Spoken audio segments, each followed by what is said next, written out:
Thank you very much for being on time. I think we are keeping quite well the schedule. As a hobbyist statistician myself, I am very happy that today with us Totte Harinen, data scientist at Uber, can join us. Totte is based in Amsterdam, as he flew from London earlier. And please welcome Totte. Thank you.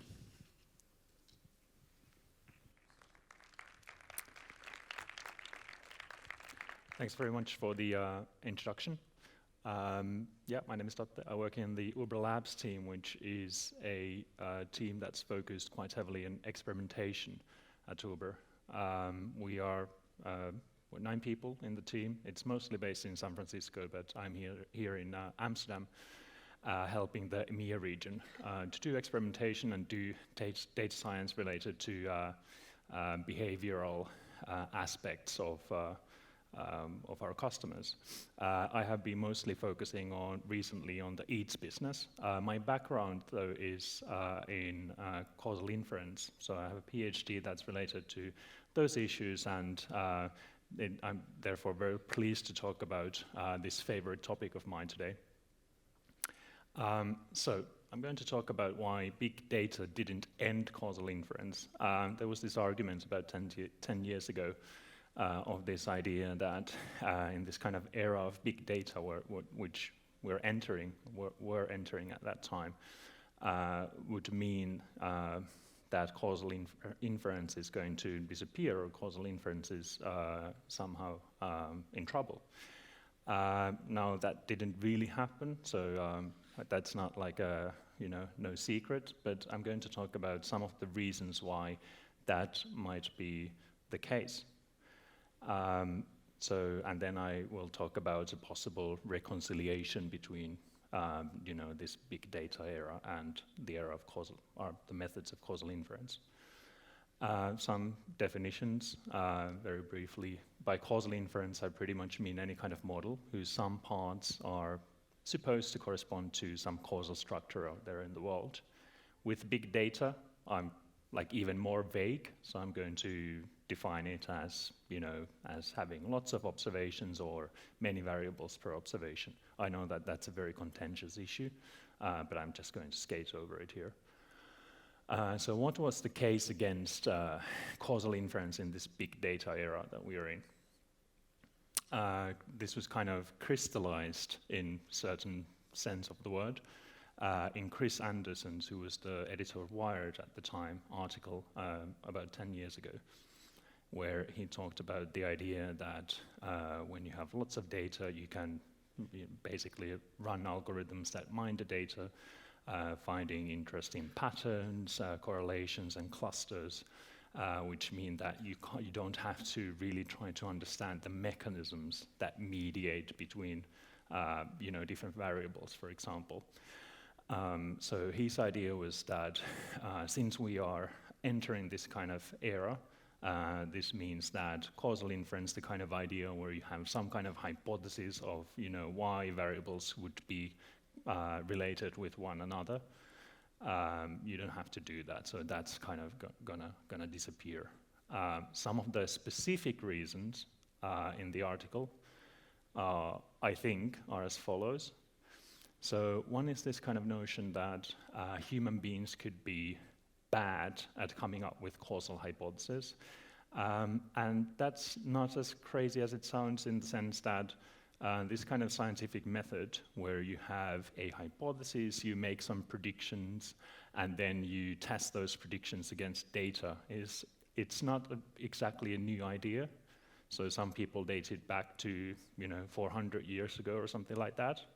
So you could think that as so many things have changed, this is one of those things that should change as well. So doing science in a different way, not in the way in which you have theory, postulate something, predict some consequences, and then test it against data. This is like this kind of high-tech notion of doing science where you just let these algorithms run and they'll do the science for you.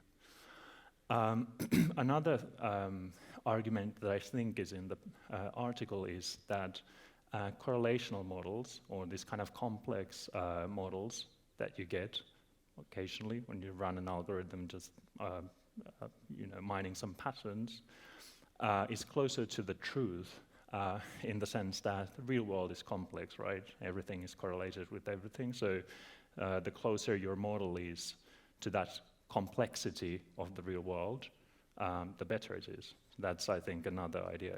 He seems to suggest this kind of idea in the article. And then, I think the last thing to which he refers is that data analysis, just in general, in business and in science, seems to be moving towards the kind of approach where you use this kind of correlational method rather than the experimental method to come up with useful scientific discoveries. I think he mentions the idea of, or what's happened in computational biology as one example of the kind of case where you can run some algorithms and make scientific progress based on that. But he kind of extrapolates from that. So I think these are the main kind of themes. And then now, given this background, it's interesting to kind of reflect on what happened. One thing that didn't happen was that causal inference would have gone away. It didn't.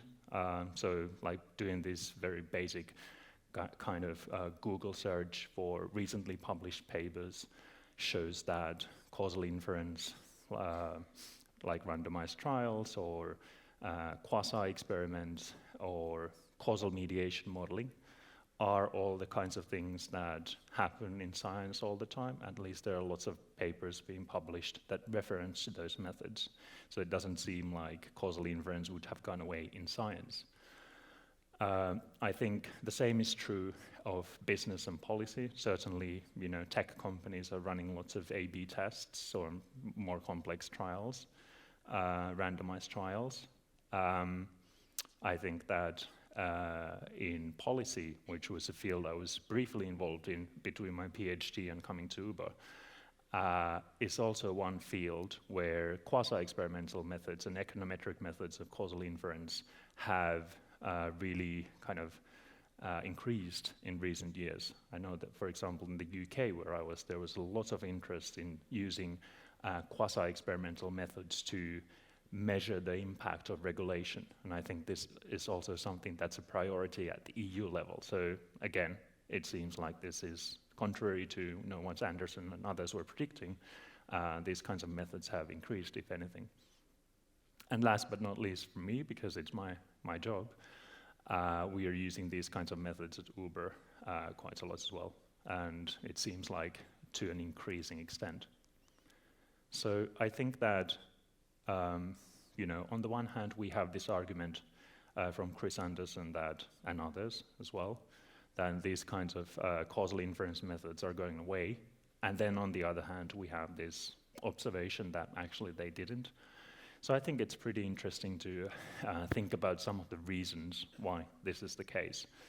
And to do that, I will start from 3 quick considerations. And then I will talk about 2 more specific considerations in more detail.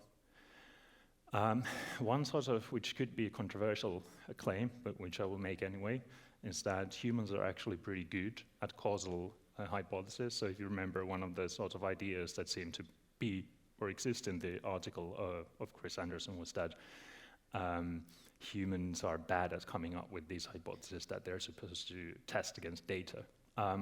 I think quite the contrary. I think that humans are causal attribution machines to a large extent.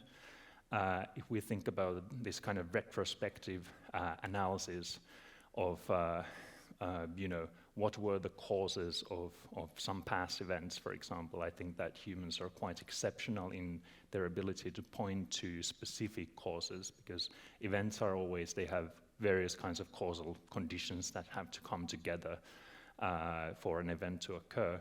But we humans have this kind of ability to pick out a specific cause. In the theoretical field, it's called as the judgment of actual causation. And I think that's really one of the many, many ways in which humans are actually pretty good at this kind of stuff. One point, if you remember, I said that Anderson had was that, complex models, they correspond to the complex nature of the world, so that's why they are better, they're more accurate in certain ways in representing that world. I think that that might be true in some sense, but it's also true that abstractness is very useful. I think that the issue of overfitting is one obvious example where it's better to have a simpler model.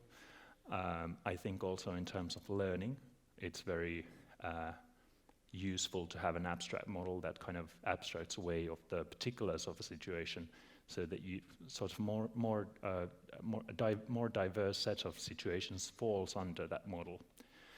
So that you can learn from it and apply it in several situations. I think that there are various reasons similar to those, which is why abstractness is a useful aspect of a model.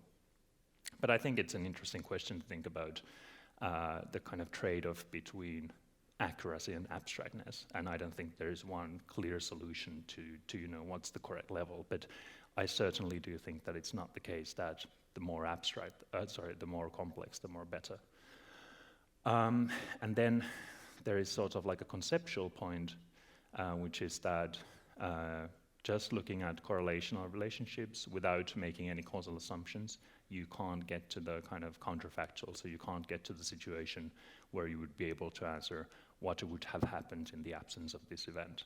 And I think this is this is an interesting thing, because there's an argument to be made that this is a key element in human learning. So if we start to think about machine learning and all those kinds of applications, it's a very interesting thing to think about, that purely, like without making any causal assumptions, you can't really get to this kind of estimation or evaluation of counterfactuals, which is something that we humans do all the time. Then some of the more specific considerations that I'm going to focus on. Technology is one. I think that this is kind of funnily or ironically one of the reasons why causal inference has boomed in recent years. I think that technology and big data kind of actually facilitates better causal inference. A simple example is that you can run trials.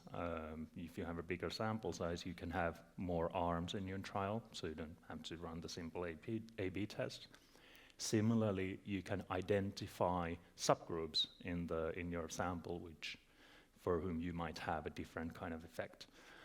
A common method in econometrics is the idea of propensity score matching, which is where you try to kind of achieve a control group by looking at your sample size and trying to determine who would have been likely to fall under an intervention but didn't. In that kind of situation, it can be extremely useful to have a large set of variables for each observation. So I think that there are actually many reasons that just follow quite directly from the ability to have lots of data that facilitate causal inference. Another example, actually even simpler example, is that of interrupted time series analysis. This is the kind of method that has existed for a long time. It's not a new invention. There are interesting, actually, it's sort of like a classic method of causal inference. There are interesting machine learning-based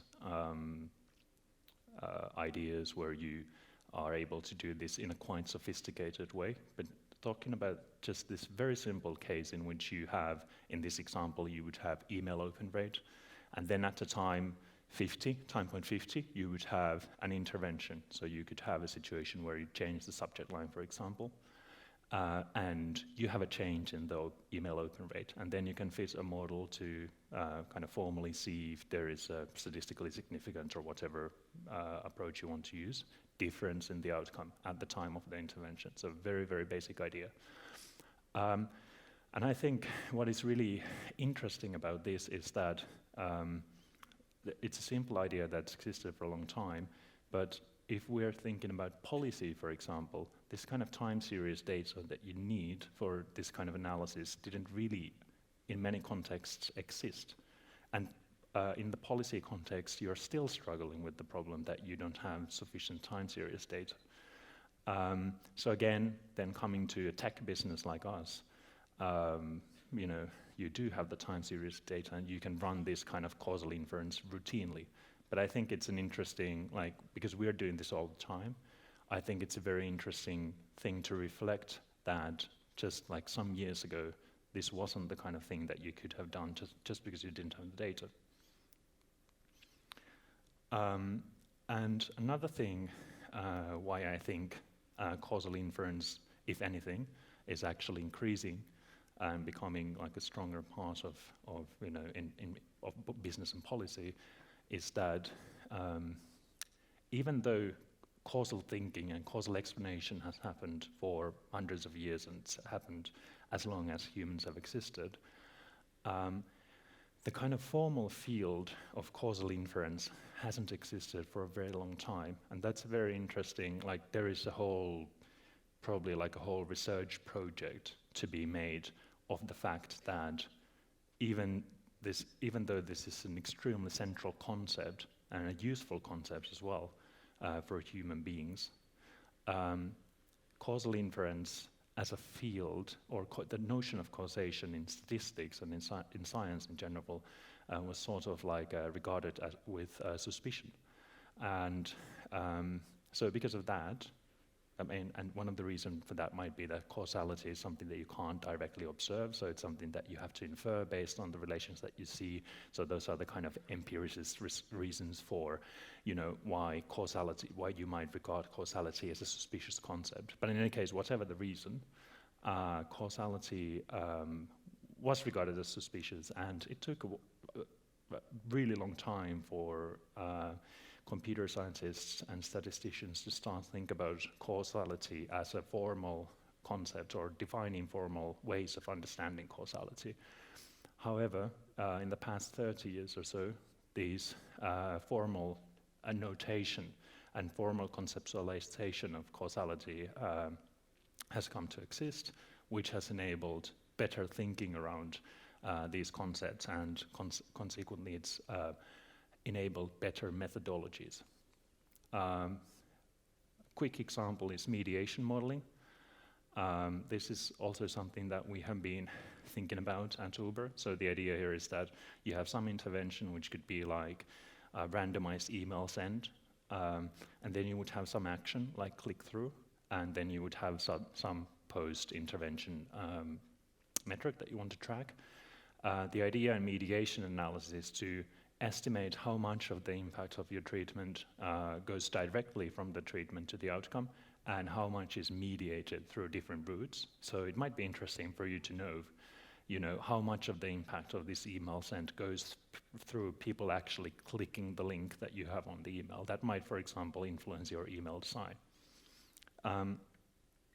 This kind of mediation modeling has existed for a long time, but it greatly benefited from researchers bringing it into the causal inference framework. So once people started thinking about these notions causally, because this is causal modeling, that enabled better and more easily scalable methodologies for mediation modeling. So now as a consequence of that, you can have binary mediators and so on and so forth. So this is now very easily scalable.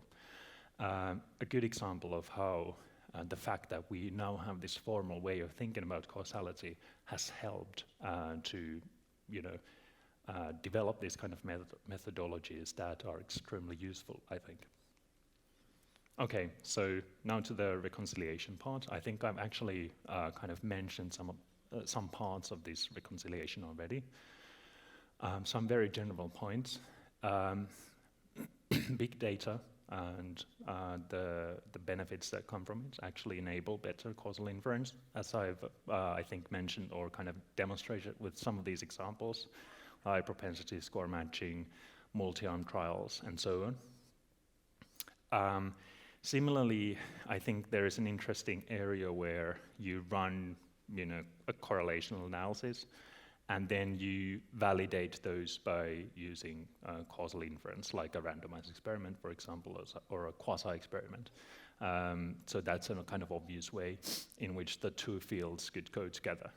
And then there are machine learning applications that could help us to estimate some of the key causal quantities. So I mentioned the idea of using machine learning to estimate, for example, in time series analysis, the counterfactual, what the time series would have looked like in the treatment, whether it's CT in the treatment unit, in the absence of the intervention. So that's one application.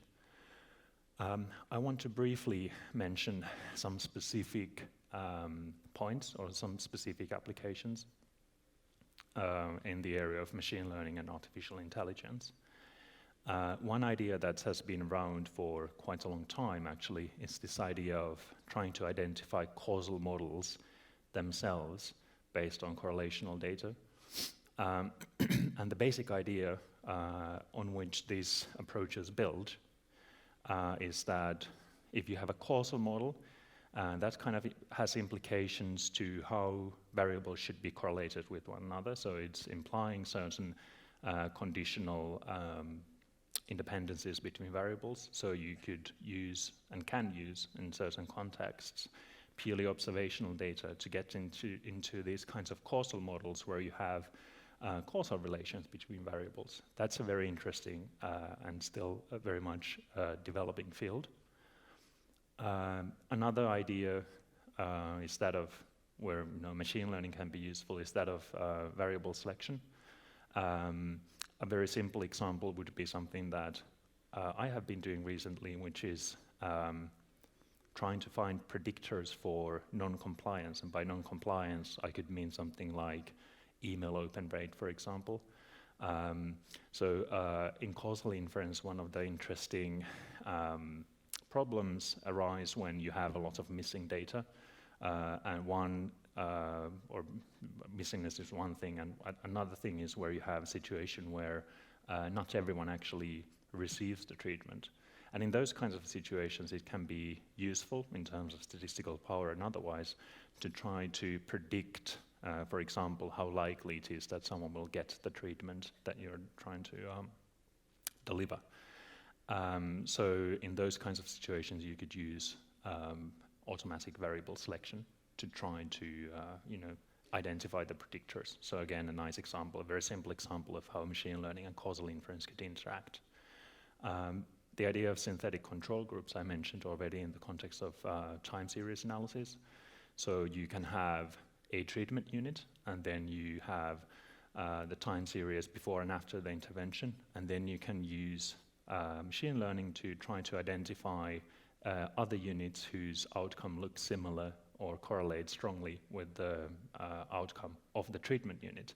And you can use those units to predict, what the counterfactual would have looked like for the treatment unit. That's another interesting application. You can use this in time series analysis, and then there are applications where you use this in like pre-post type of analysis. Then there's my own research field, which is that of actual causation.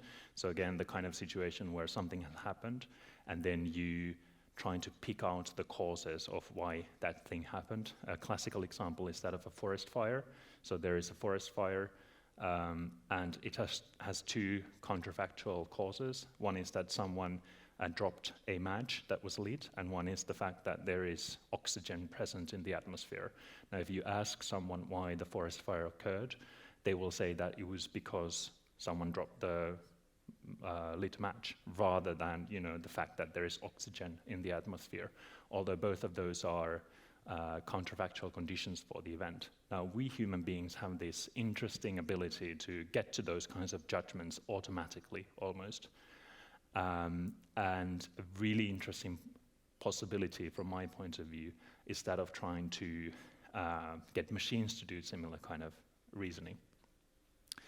And I seem to be in a very good company here because Judea Pearl, who's the legend of causal inference, seems to have suggested something quite similar. His thinking is that one of the impediments for machines being able to learn could be that there is not like the way in which we do machine learning is based on the statistical model rather than the counterfactual model. So the kind of model where you have a notation to try to understand and form a way of representing and calculating these kinds of counterfactuals, like these kinds of situations where an event happened and then you consider the kinds of conditions for it and select and are able to see the relationship between those events and the actual event that we want to explain. So, conclusions. I think that, going back to Chris Anderson's article, the arguments that he presented, they probably weren't extremely good to begin with. But I think that the article had the virtue of drawing attention to this intersection between these two interesting fields and drawing attention to the relationship between causal inference and big data and the correlational methods that you can use with big data. So I think it had the virtue of drawing our attention to that. And my kind of prediction based on what I have said is that, rather than going away, I think causal inference is very much going to stay in the agenda, and actually the future belongs both to causal inference and big data. And that's exactly, I had 1 second left.